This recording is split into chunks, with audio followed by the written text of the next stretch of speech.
I've been called smart my entire life.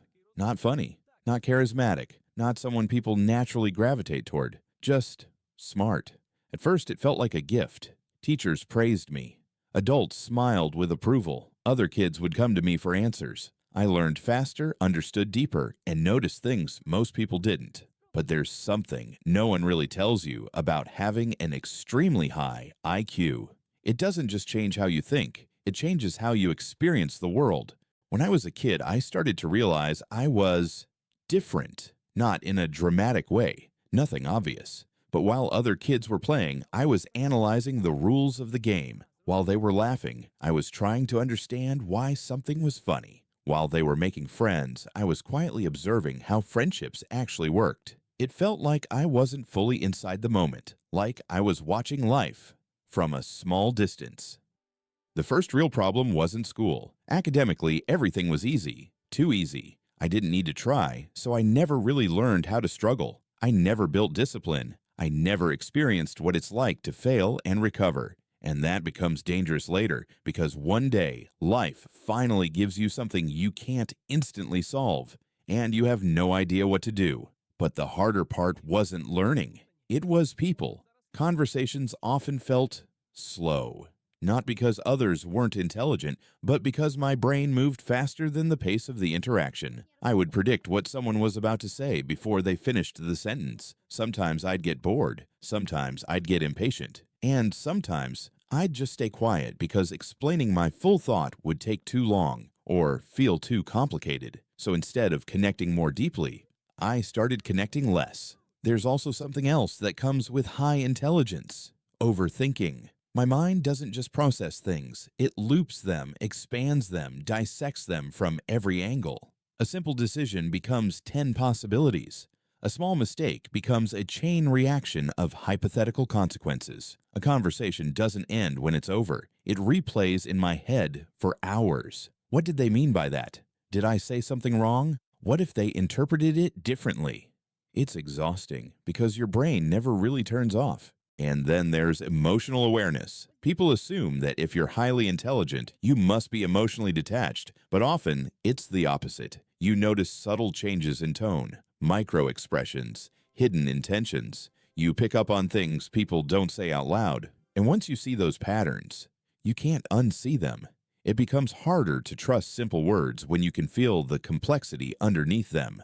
Relationships become complicated. You want deep conversations, meaningful connections, honesty without filters. But most interactions stay on the surface. Small talk feels empty. Repetitive conversations feel draining. And over time, you start to feel like you don't quite belong anywhere. Not because you're better than others, but because your experience of the world feels out of sync with theirs. There's also a strange kind of loneliness that comes with it. Even when you're surrounded by people, even when you're part of a group, it's the feeling that no one fully understands how your mind works. So you simplify yourself, you filter your thoughts, you hold back, not to impress anyone, but just to fit in. And then there's expectations.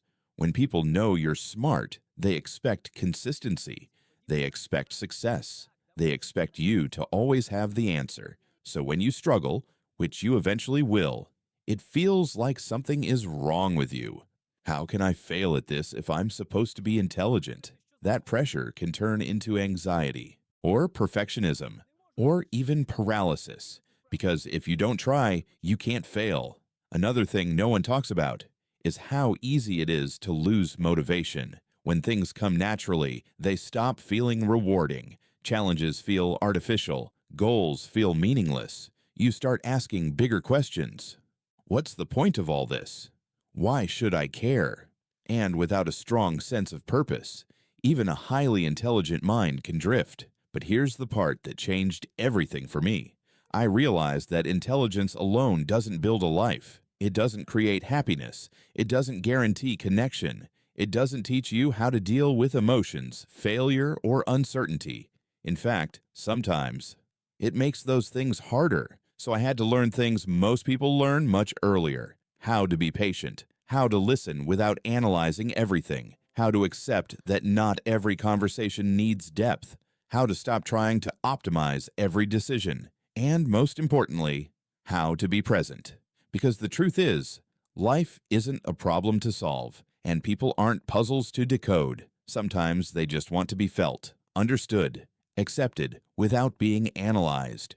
Having a high IQ means you can see more possibilities, more patterns, more outcomes. But that also means you can see more problems, more risks, more reasons to hesitate. So the real challenge isn't thinking more, it's knowing when to stop thinking.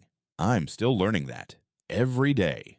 To quiet the noise, to stay in the moment, to let things be simple, even when my mind wants complexity.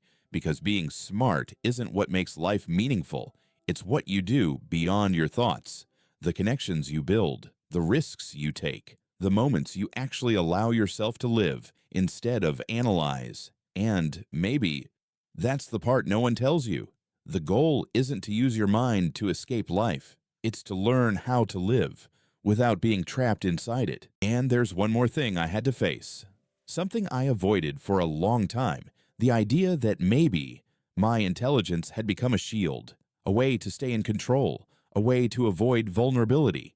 Because when you analyze everything, you don't have to feel everything. And feeling is unpredictable. It's messy. It doesn't follow logic. It doesn't care how smart you are. I used to believe that if I could just understand people well enough, I wouldn't get hurt. If I could predict outcomes, I could avoid disappointment. If I could stay one step ahead, I'd always be safe. But that's not how life works. The more I tried to stay in control, the more disconnected I felt.